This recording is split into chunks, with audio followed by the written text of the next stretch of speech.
make way for Dan Orlovsky, ESPN football analyst. You can see him on NFL Live Monday through Friday at 4 Eastern with host Laura Rutledge, Mina Kimes, Marcus Spears, Adam Schefter, and, of course, Dano, who joins us now. Who do you think Aaron Rodgers is talking about there? From what I've heard, I think it's Jermichael Finley, who kind of, came out and said that he didn't care about football and Jordan Love would be starting by week 5 or something like that. I think Aaron knows, and we all know there's always narratives that are incorrect. I think a lot of us in the media after week 1 were surprised by how the game went. We're surprised that the Saints beat up on Green Bay so bad. But I also think a lot of us were like, it's going to be okay. There's not going to be an overreaction that the season's over. We were just surprised how the game went. But I do believe he's directly talking to Jermichael Finley, and he's got a right to feel that way if Finley's going to say those comments about him.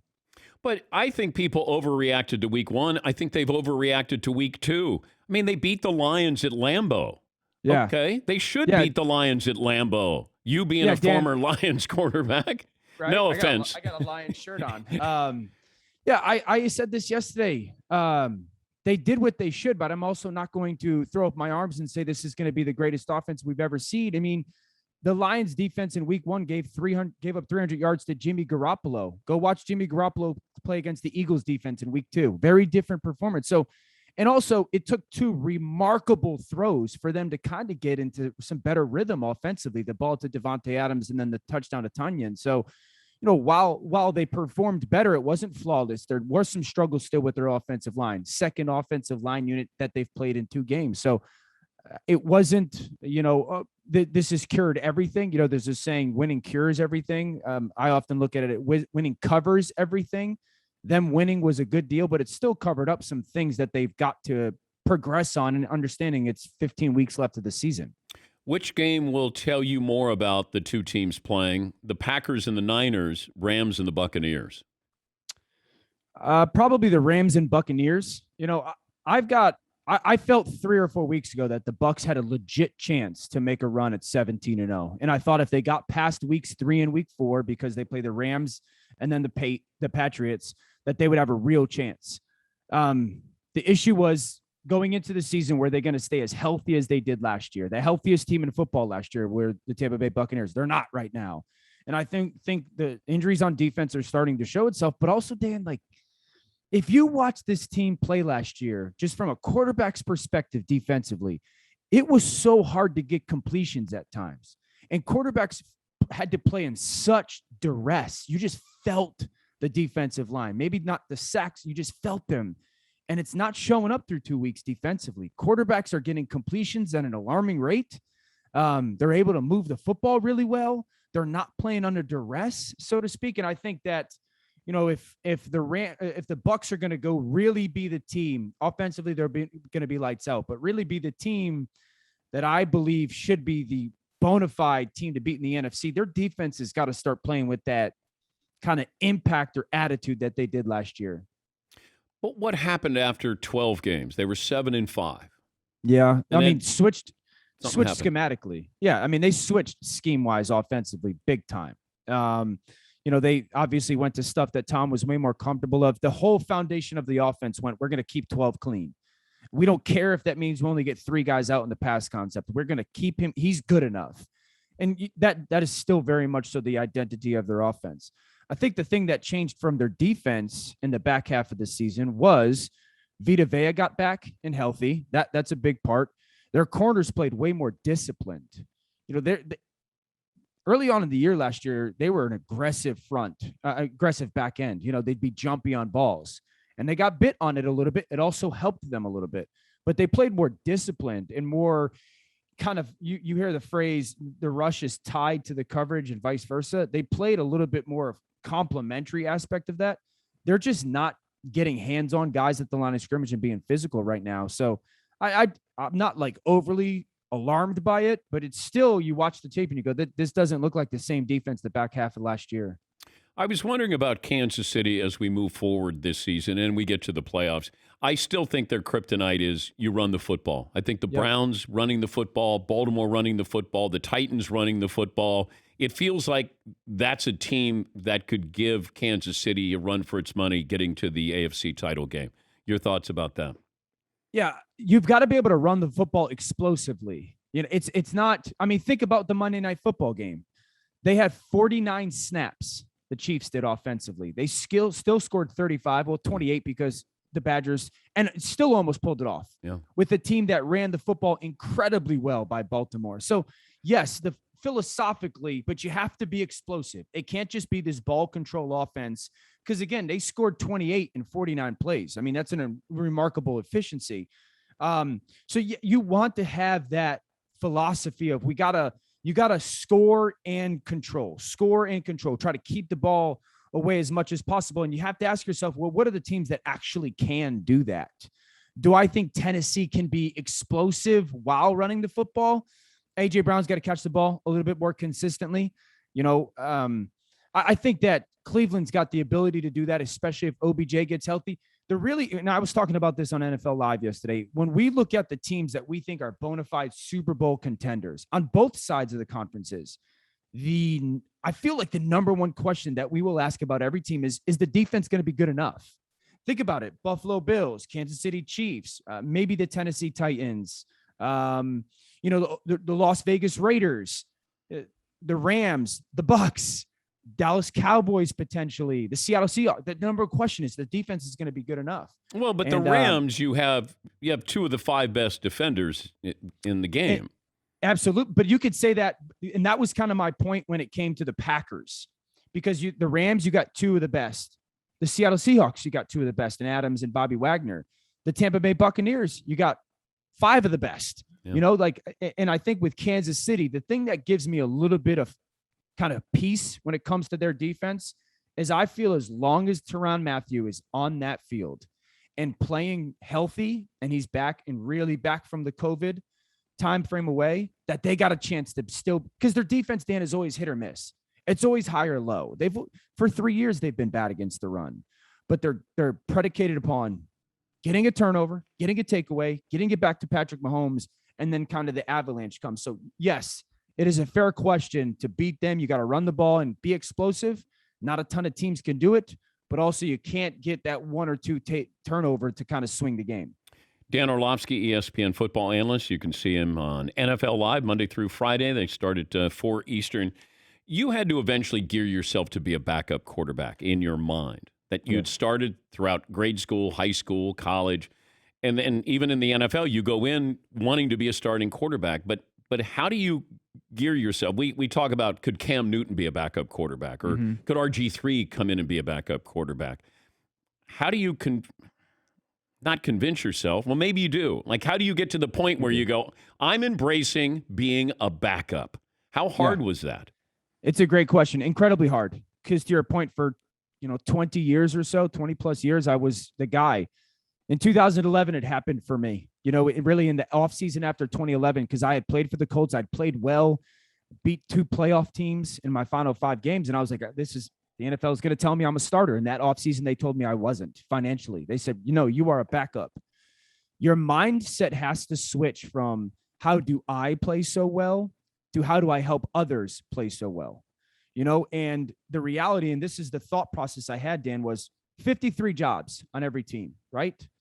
I was, as far as performance-wise on game day, my job was the 53rd most important. It was very likely that I was not going to play. So how did I still bring value to our organization when my performance wasn't the most important aspect of my job? So it was about, okay, Dan, it's not just about getting yourself ready to play. That's on the back burner. How do I get the starter ready to play? How do I get the third string tight end ready to play? How do I get the number 4 receiver ready to play? How do I get our nickel back ready to play? What are the things that I can do to impact our football team that are so much more important than making sure that I know the game plan or that I'm ready to play? And that's one of the things that I kind of push back on with people all the time when they talk about backup quarterbacks, because they're like, your number one job is to be ready to go play. No, it's not, because the likelihood of that happening isn't as high as your number one job is to help your football team play better. And you got to really switch to the servant mindset, so to speak, and do everything you can to make sure you're bringing value to your organization in multitude of different areas. Paulie, do you have all the quarterbacks Orlovsky backed up? Yeah, I think so. Joey Harrington, Matt Schaub, Mike Glennon, Josh Freeman, and Matt Stafford. We leave out anybody? So Joey Harrington, John Kitna. Did you say Kitna? No. Kitna was in there. Shabby. Which Terry one Collins. Which one bothers you the most? Which still to nowadays? Yeah. Still to which one's still more annoying to me? The most annoying to me? I'll tell you this true story. The one that bothers me the most is Josh Freeman. You know, that I couldn't figure out a way to get him focused on playing football. You know, because he was incredibly talented and he had a stretch where he was really good. He just had so many other things. This is Tampa? Yeah, Tampa. This is Tampa, like 2012. Yeah, 2012. But did you think you were a better quarterback than him? Like the backup? No. Oh, no. Oh, no. Oh, no. No. All these quarterbacks you admit were better than you? Oh, for sure. Mike Glennon was better than you. Yeah, Mike's a better player than me. Mike is physically more talented than me. You know, Harrington? Mike. Nah, Joey definitely more physically talented than me. I was still so young. That was like my first year in the NFL. So Joey was more talented. I thought that I could have gone out and played just as well as Joey did, even as a rookie, because Joey was a guy that just froze up in moments, just could not handle, you know, in the moment, as a guy who's so bright, and you watched him in 7-on-7, but then he'd get into a meeting room or into the fire, so to speak, and he would just freeze up. And I don't know if that was because of the start of his career, but Joey was talented, man. Joey was talented. Glennon was talented. Kitna was talented. Matt Schaub is talented. Yeah, all those guys were better players than me physically. But what is that like? And I heard this about a quarterback in the NFL when somebody said that he doesn't turn on his blinkers. When he gets to the line of scrimmage, he doesn't react quickly. And usually it comes down to you got one read here or one read here. You decide what play. You know, like Kyle Shanahan. Here, I'll give you 2 plays. You decide at the line of scrimmage. Like having that turn signal that goes, okay, boom, I process it like that. Not everybody gets that. And, you know, I don't know if that's something you learn or it's just something that's kind of in your DNA. I think it's a little bit of both. You know, I reference it like this. First of all, people need to understand those decisions. You know, the difference between being good at that and not being good in that is probably 0.2 of a second. You know, 3. It's just happened so quick on a consistent basis. I tell the story of this. When I was down in Houston, Gary Kubiak was our head coach. This is when I had gone from Detroit to Houston. I was still relatively young. And, you know, I was practicing and playing and whatnot. And I would have like 2 or 3 practices a day or 2 or 3 plays a day that I would do something stupid, force a football, panic with the football. And Coobs called me over after I threw a pick in practice one day. And this is me putting the words kindly, but he was like, dude, if we run 65 plays, you're really good in 62 of them.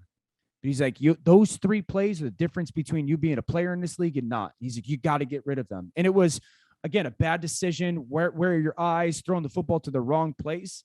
And that's really the difference between the tiers of quarterbacks, that guys that are great, really good, you're a backup. You know, it's the consistency of the decision-making. Who's a starter really, now that you would give that advice to? There's a lot. Sam Darnold, and I think you see progress in that. Daniel Jones. You know, Dan, I've said this. I think Daniel Jones' season comes down to 10 plays, 12 plays, because he's a good, solid player. His number one flaw, and it's been that way since he left Duke, was he panics in moments of panic. Like Joe Burrow's the opposite. Joe does not panic with the football. Russell does not panic with the football. Lamar does not panic with the football. And so I think those 2 young players are guys that I would say, you know, to go be kind of what your talent says you should be, would be those guys that you got to be so obsessed with trying to be perfect on every single play with your decision-making, that if they do that, they could be good players. I wonder if we just, and I've said this a couple of times this week, so I'm sure the audience is tired of hearing me say this, but if I did empty backfield with the Ravens and just had Lamar Jackson be Lamar Jackson, how many yards do you think he could rush for in a season?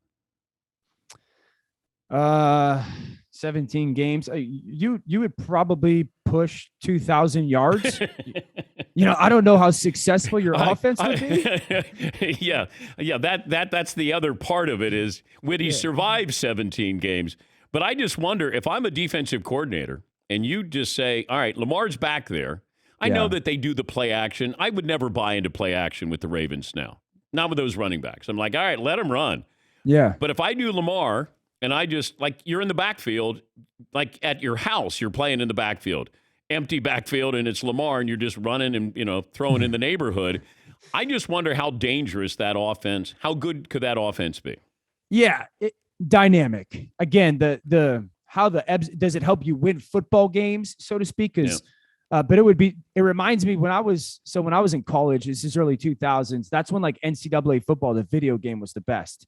And what guys would do was that they would take Michael Vick at Virginia Tech and just go empty backfield and you run around. I'm talking video games right now. So, but then what you would start to do is they would take like he defensive was a video backs. game when he played. Yes, but that's how he is now.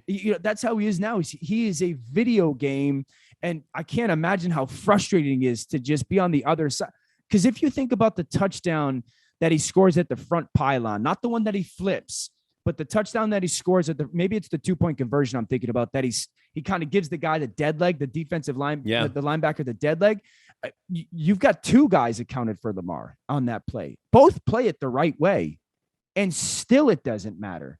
Like that's got to be just so infuriating for defensive coordinators and defensive players. But is flipping in the end zone taunting, Dan? I just want to get you on record. I mean, to me, it's taunting. You're saying you got nobody near me, and I'm doing a flip in the end zone. It's a good point. I mean, by these rules nowadays, it should be. By the reality of what football is, it should not be. But I didn't even think about that. Yeah, it should be per the rules today. Yeah, maybe bring that up on NFL Live. You don't have to give me a courtesy. I'm just saying. I'll take it as my idea. You just say to Laura, I was thinking, Laura, and then you just throw it out there, okay? No, she's been around me long enough. She'll be like, Dan, you're not smart enough to think that way, dude. And the Mike Glennon thing still bothers you. You don't have to say it. You think you're a better quarterback than Mike Glennon. I will say, so I married Mike Glennon, so I'm happy that Mike has had success in the NFL. Wait, what happened? Yeah, I married him. I was like the person who actually married, not literally married. I'm married to my wife. Nope. But I was the officiant. This just in, Dan Orlovsky married to Mike Glennon. Adam Schefter reports. Yeah, Shefty's got nothing on you. So you presided over the ceremony when Mike Glennon got married? Correct. Yeah, I was the officiant. I went online and got Who was the best quarterback at the ceremony? Myself. I'll still say that I'm a better quarterback than Mike Glennon. Do I think he's more physically talented? Probably. Yeah, but who cares about that? Yeah, that doesn't matter. There are broadcasters more physically talented than me, but they're not better than me. I don't know. That's a stretch. Yeah. Hey, it's great to talk to you as always. Thank you, man. Thanks, and keep killing it on NFL Live. Thanks, boss. I appreciate your time. That's Dan Orlovsky, ESPN football analyst, and Monday through Friday with Laura Rutledge, Mina Kimes, Marcus Spears, Shefty. It's NFL Live. Take a break. Play of the day. Your phone calls up next here on the Dan Patrick Show.